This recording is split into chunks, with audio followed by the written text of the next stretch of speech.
This is Career Coaching X's and O's, and I'm your host, Mark Anthony Peterson, founder and thought leader at Sierra Consulting, a small business strategy and technology consulting firm.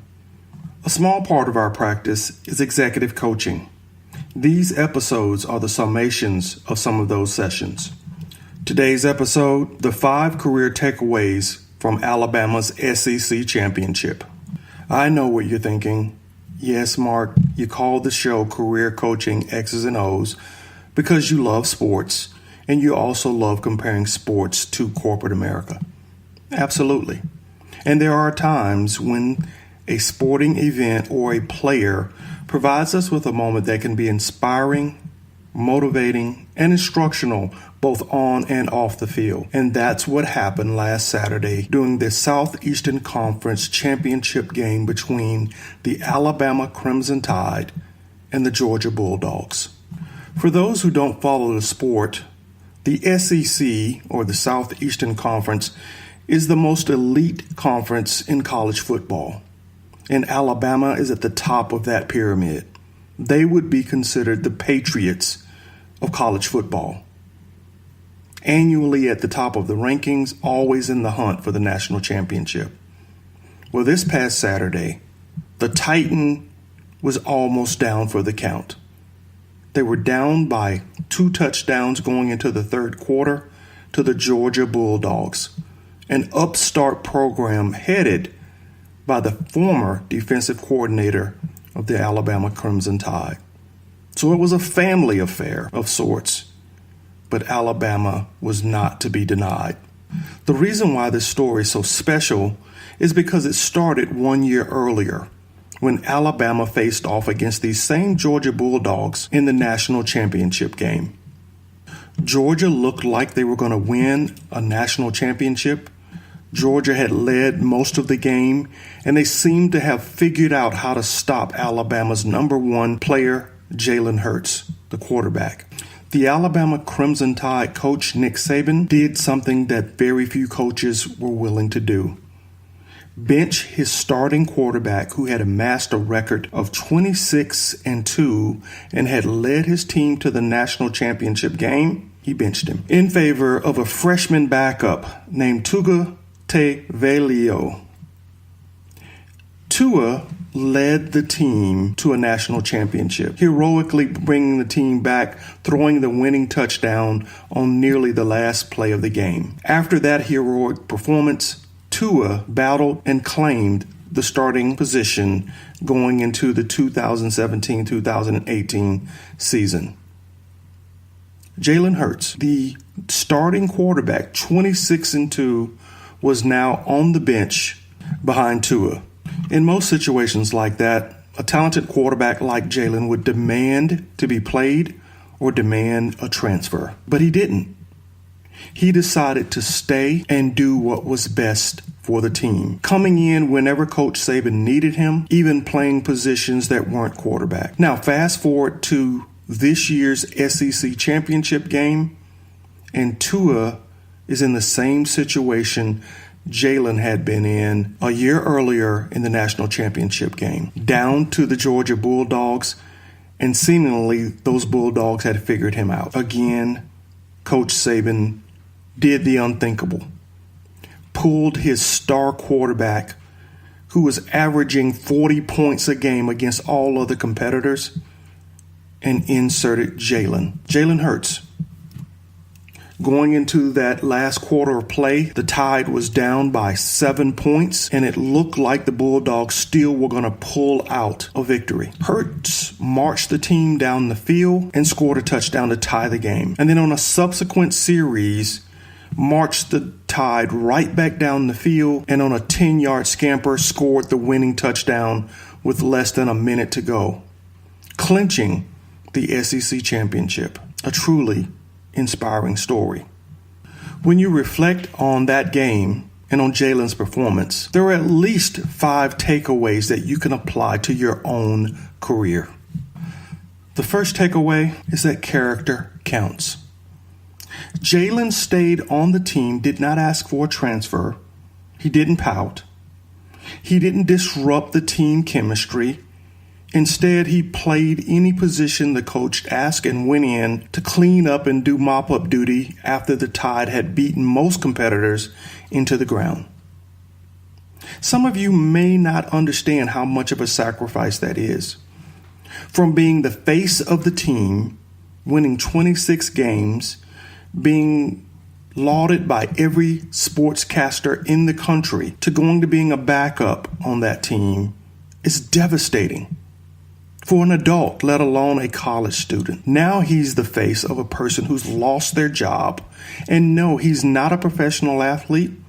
He's not getting paid to be a backup. So there's very little benefit for him to stick around and suffer the questions of when are you going to get your job back? Or am I going to get my job back? This young man put all of that aside and stayed focused on trying to find ways to support the team. In episode 6 of this podcast, labeled 5 Steps You Must Take After You Become the Boss Over Your Workplace Best Friends, I make the same demand of you. Find a way to support that friend who has become your boss. Find a way to support the team, and find a way to enhance your skills so that you're ready when the team calls on you to lead again. That's exactly what Jalen did on the football field. He stayed engaged. He stayed focused on the team first. And when his moment came, he was able to thrive and drive his team to victory. But in the midst of all of that, he was the hardest worker and the biggest cheerleader on the team. Character counts. In a recent session with an executive, the executive was disturbed by an employee who had become disgruntled because he had not been promoted. Another employee who performed better, who had worked on bigger projects, who had volunteered for more assignments, was given the promotion. This employee, who never volunteered for assignments, but did perform well on the work that was given to him, thought he should have gotten the job because he had been at the firm longer. The boss was looking for the best talent to take over the managerial job, not the person with the longest tenure. My advice to that executive was to encourage her to have a session with that employee where she reviewed some of the recent work from that employee and showed just how much talent that person had. And then to follow that review up with the comment of how disappointed she was, not in the employee, but in herself for not being able to find ways to help that person become a leader. I remember the first time I heard that phrase from one of my favorite teachers. She said, "I am so sorry I can't find ways to help you live up to your intelligence." It pushed me back on my heels. It also made me want to try to live up to my intelligence. So I encouraged that executive to take that same path with this disgruntled employee who wanted a promotion for tenure and not for being excellent and being a leader on the team. By doing that, it showed that the executive wanted the person to be promoted, to lead, empathizing with that individual, but saying, I can't promote you if you don't want to be promoted. No matter how much I have visions of you leading, unless you share that vision, I can't promote you. The executive did have that conversation and did make that comment. I followed up a week later, and the employee is now working with a fire and vigor that she hadn't seen in a very long time. That employee's on track. That employee also signed up for mentoring. Character counts. The second takeaway from the SEC championship game: don't overthink the situation. Just execute. Georgia still had a chance to win the game in the fourth quarter when the game was still tied. On a 4th and 11, instead of punting the ball, the Georgia coaches decided to try to execute a fake punt. On 4th and 11, impossible odds.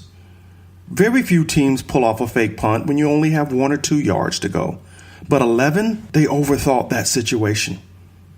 They got what they call too cute. And there are situations like that in your career where you will over-examine a situation and come up with a gimmick answer to reboot your career? Gimmicks rarely work, and when they do, they still aren't recommended as standard operating procedures.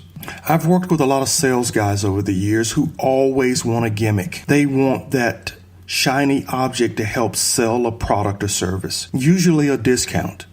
Those guys don't last long.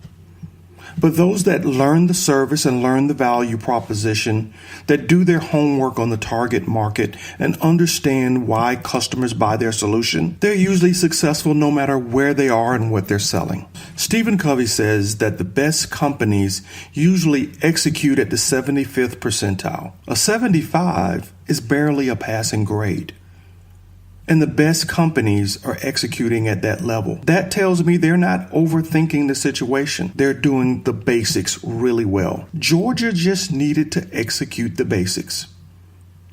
Kick the ball and let the defense fight the Alabama offense all the way down the field. If they scored, great. If they didn't, you had an opportunity to win the game.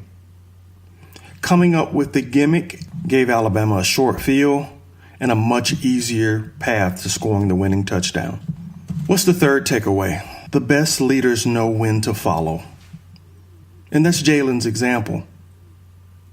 When he was the leader of the team and led the Tide to a 26-2 record, there was a time when he could lead best by following and being the best follower on the team. So he supported Tua, but he also was in the gym working out harder than he had when he was a starting quarterback. He was willing to go and do whatever the coach needed to help the team win. He set the example of what it means to be a real teammate. What's the fourth takeaway? Be prepared when you're called on. Why do some companies that have the same amount of resources and excellent executive talent find different fortunes when market opportunity turns their way? Companies like Facebook and MySpace. Basically the same type of company chasing the same opportunity in the market. Why did one win and one lose? Because one company was prepared when market forces aligned with market infrastructure to create a huge and growing online community. The other was not. Facebook realized that to grow their community, they had to be open and flexible to many different partnerships to bring more eyeballs to their platform. So they integrated with all the different games that we became addicted to and opened up services on their platform that we had never dreamed of. Whereas MySpace became more and more focused on a smaller and smaller niche that eventually led to their downfall. You got to be prepared when the opportunity shows itself. And many executives aren't prepared for that, both in their career within their company or when those entrepreneurial opportunities open themselves up to you. Look at Jeff Bezos. Great executive career, but he saw the opportunity to launch Amazon at a time when the internet was just becoming viable. Those executives that he worked with probably scoffed when he resigned to go start an online bookstore, because that's what Amazon was in the early days for you young millennials who don't know their history. But now he's the richest man in the world, because he was ready when the opportunity showed itself. The best way to describe the last takeaway is to give you a line from Kenny Rogers, the gambler. You got to know when to hold 'em, know when to fold 'em, know when to walk away, and know when to run. Coach Nick Saban is a master of this philosophy. He knows when to make the call to put the best talent in the best situations to win.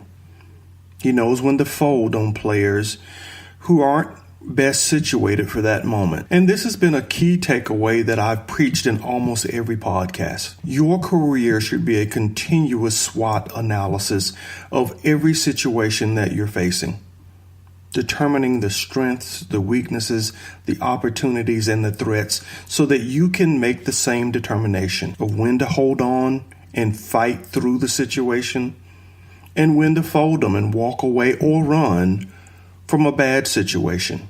And like Coach Saban, you're going to get better at that the more you consume the information around you. He's constantly evaluating talent and constantly reviewing the scenarios in which that talent will be placed. Through your mentors, you should be doing the same thing. Evaluating the landscape, the market conditions, the sector that you operate in, and the placement of your company within the industry. If all of those are on upward trajectories, you're in the right spot. You got to hold them. But if that starts to change and your company starts to slip, your department, your section, your group, there are times when you have to evaluate it and know when to fold them and move on to other opportunities. Some of you may think I am an Alabama sycophant. Well, actually, I might just be. I grew up in Alabama, but I've lived in Georgia for a very long time.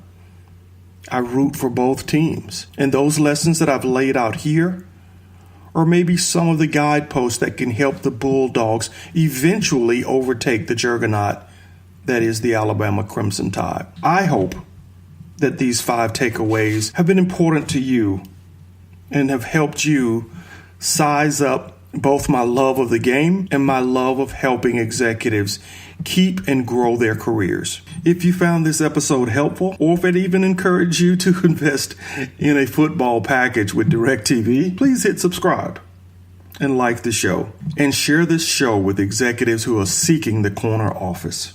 Please leave us a comment. Tell us the issues that you're facing in your career, and we'll research them.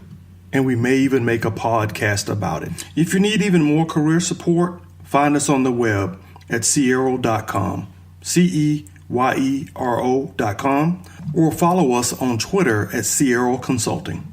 This has been Career Coaching X's and O's, and I'm your host, Mark Anthony Peterson, Managing Executive and Thought Leader at Ceyero Consulting.